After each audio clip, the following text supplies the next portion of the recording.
Vamos falar sobre um sentimento que, olha, acho que todo mundo conhece bem: a comparação. Sabe aquela sensação de que a gente não é boa o suficiente? Ou aquele vazio esquisito que às vezes aparece, mesmo quando tudo parece estar indo bem? Pois é, essa é uma armadilha e tanto, e hoje a gente vai tentar entender o porquê. Para começar, uma pergunta bem direta. Quem aí nunca se sentiu para baixo se comparando com outra pessoa?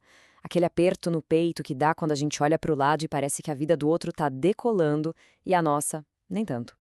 E essa sensação vai fundo, não é? É só dar uma olhada no feed e pronto.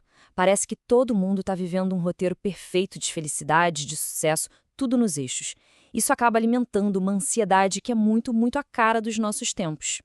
E aqui a gente chega no ponto central, no grande paradoxo.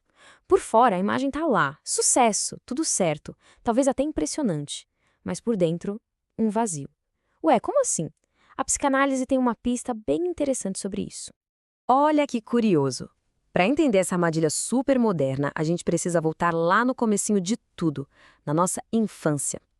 É aqui que um psicanalista chamado Jacques Lacan nos apresenta um conceito-chave: o estádio do espelho.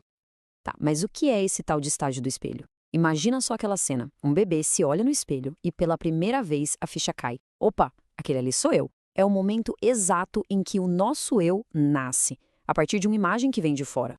O mais incrível aqui é o contraste. Por dentro, a experiência do bebê é um caos de sensações, tudo solto, desconectado, mas no espelho, ali tem uma imagem inteira, completa. Essa imagem de fora tem um poder gigantesco sobre a gente. E aqui está o ponto crucial de tudo. A nossa identidade nasce de um reflexo. Desde o comecinho a gente aprende a olhar para fora para tentar entender o que tem aqui dentro. E claro, esse padrão segue com a gente pela vida inteira. Só que o espelho não é só aquele objeto de vidro na parede, né? Conforme a vida passa, ele vai se multiplicando, vai ganhando um monte de outras formas.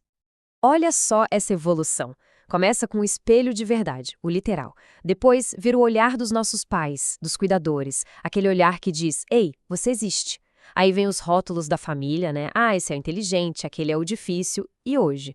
Hoje, o espelho mais poderoso de todos é o feed digital. A forma muda, mas a função de nos dar um reflexo continua a mesma.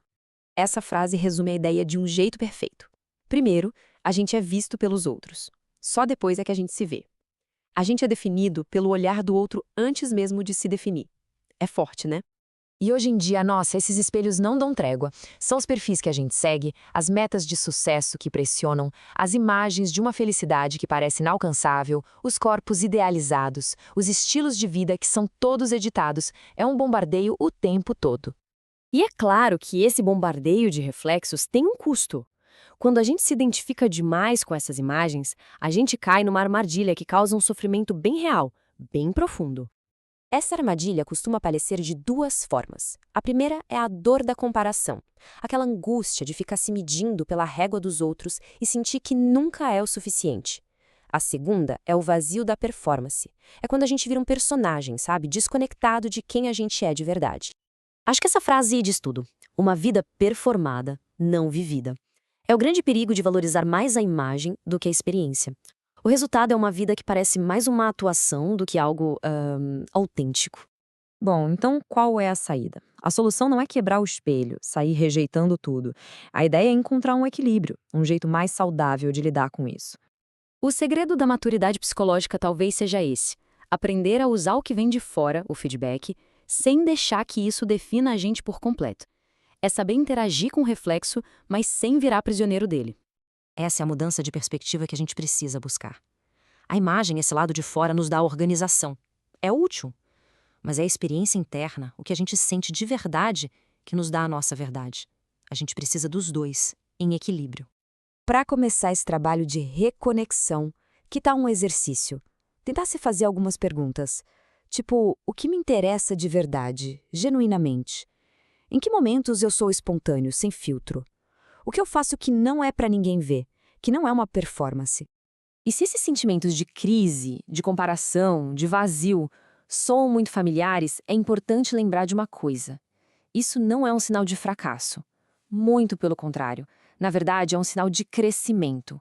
É um chamado para ir além do reflexo e encontrar uma vida mais autêntica. E para a gente fechar, fica uma última pergunta para reflexão. Uma pergunta que, no fundo, resume tudo que a gente conversou hoje.